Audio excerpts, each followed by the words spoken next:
Olá, meus amigos, muito boa tarde, boa noite, bom dia. Eu não sei que horas vocês estarão vendo nosso culto de hoje, então eu já estou cumprimentando nas três modalidades.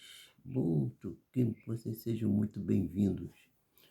Nosso culto de hoje, ele vai incluir a oração que sempre fazemos pelos doentes, pelos desencarnados, aqueles que estão passando por dificuldades, e a seguir nós vamos fazer um estudo de uma epístola de Paulo que está na epístola aos Romanos, no capítulo 14, versículo 14, na qual Paulo diz que ele está certo em Jesus, que nada é coisa imunda, a não ser para aquele que a considera como tal, como imunda. Então, vamos fazer a nossa oração primeiro e depois vamos fazer a leitura e o comentário desse texto.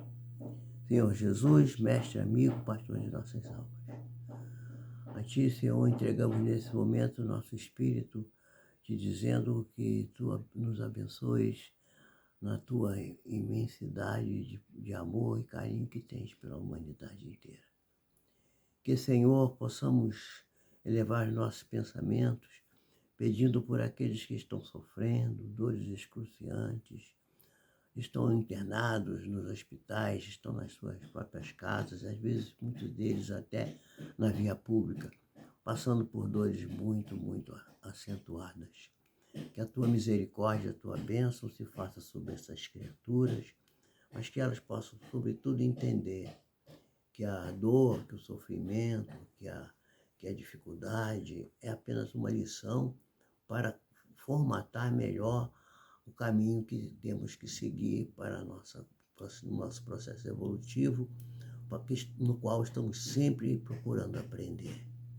Te pedimos por eles, Senhor, que eles possam ser aliviados das suas dores, mas que, sobretudo, possam aprender essa lição, a lição da, da resiliência, da compreensão, de retirar do ensinamento as forças necessárias para a reconstrução das suas vidas.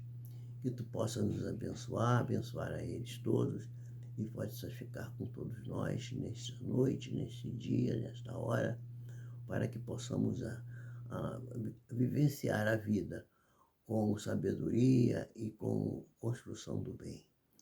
Pedimos também, Senhor, por os que desencarnaram, aqueles que já partiram desta vida, e, sobretudo, aqueles que ignoravam a importância e a verdade da vida espiritual.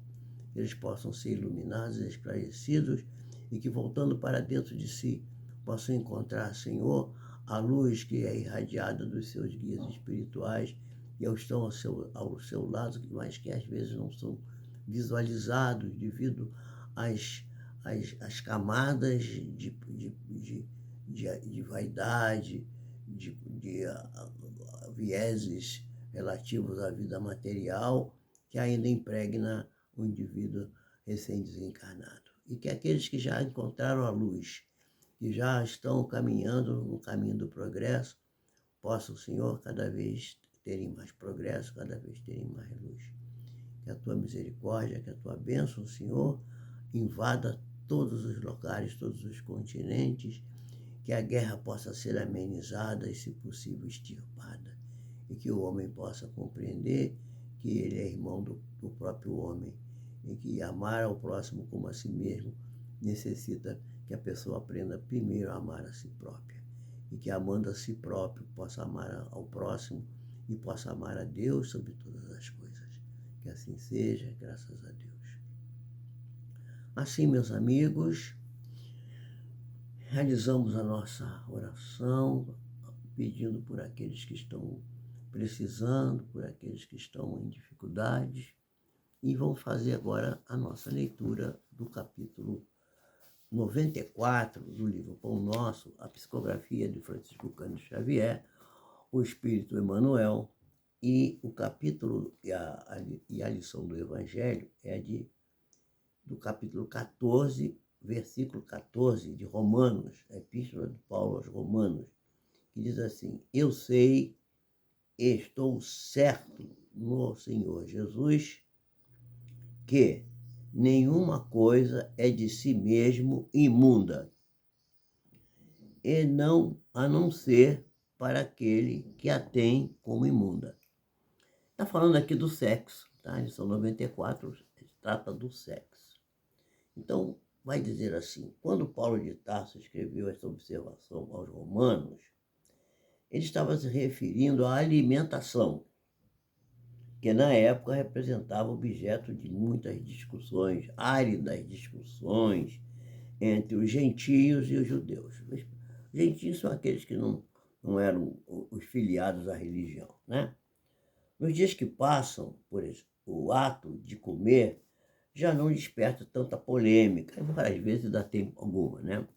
Polêmicas perigosas. Entretanto, podemos tomar o versículo e projetá-lo em outros setores de falsa opinião. Então, vamos lá. Vejamos o sexo, por exemplo, né? Nenhum departamento da atividade terrestre sofre maiores aleives, maiores perseguições, maiores críticas do que a parte sexual. A parte sexual é muito complicada. Nós abordamos isso na nossa última live, em que estamos falando da parábola dos dois irmãos, fazendo comentários sobre a personalidade humana à luz da psicologia transpessoal. Então, nenhuma atividade tem sido tão falada, tão discutida como a questão do sexo. Profundamente cego de espírito, o homem, de maneira geral, ainda não consegue descobrir aí, quer dizer, no sexo, um dos motivos mais sublimes da sua existência.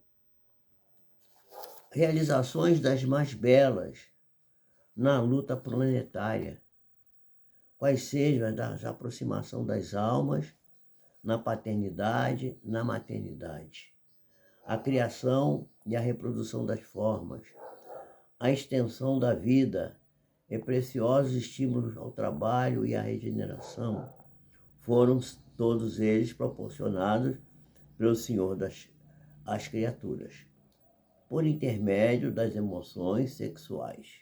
Todavia, os homens menoscabaram, os homens desprezaram esse lugar santo que é o sexo, povoando-lhe os altares com os fantasmas do desregramento. O sexo faz o lar e criou o nome de mãe. Contudo, o egoísmo humano deu-lhe, em troca, absurdas experimentações de animalidade, organizando em si mesmo provações cruéis. O pai ofereceu o santuário aos filhos, mas a incompreensão se constituiu em oferta desses filhos para si próprio, para o próprio Deus. É por isso que os romances dolorosos e aflitivos se estendem através de todos os continentes da Terra. Ainda assim, mergulhando em deploráveis desvios, pergunta ao homem pela educação sexual, exigindo-lhe programas. Sim, semelhantes programas poderão ser úteis, todavia, apenas quando espalhar-se a santa noção da divindade, do poder criador, porque enquanto houver imundície no coração de quem analise ou em quem ensine, os métodos não passarão de coisas igualmente imundas. Então, Emmanuel faz aqui um comentário muito forte sobre essa questão e nos dá uma ideia de que é preciso santificar todas as funções humanas, tudo aquilo que existe no homem é para ser usado. O que não pode acontecer é o abuso de qualquer função, de qualquer capacidade, de qualquer de qualquer fator que seja inerente ao ser humano, é uma coisa que não vai dar bom resultado no final. Sempre é preciso que a gente faça uma análise criteriosa e sempre lembre daquilo que a gente falou no princípio. Primeiro, amar a Deus sobre todas as coisas e ao próximo como a si mesmo. E o próximo mais próximo da gente é a gente mesmo e as pessoas que nos cercam mais de perto. Então, precisamos desenvolver esse sentimento puro de amor, de compreensão, procurando ajudar as criaturas, dando a elas sempre honra e glória e fazer com que as pessoas possam caminhar com firmeza sobre o solo da terra, mas tendo o seu coração, os seus pensamentos, as suas ideias nas regiões infinitas do bem e do amor. Tudo é permitido ao homem, mas nem tudo convém. Mas aquilo que convém deve ser executado com carinho e com amor. Que Jesus possa nos abençoar, mesmo nas horas das nossas falências, dos nossos erros, que nós possamos ser envolvidos pela luz dele e que possamos estar sempre juntos nesse momento de prece, de oração e de culto ao Senhor da vida. Que Jesus nos abençoe, que assim seja. Graças a Deus.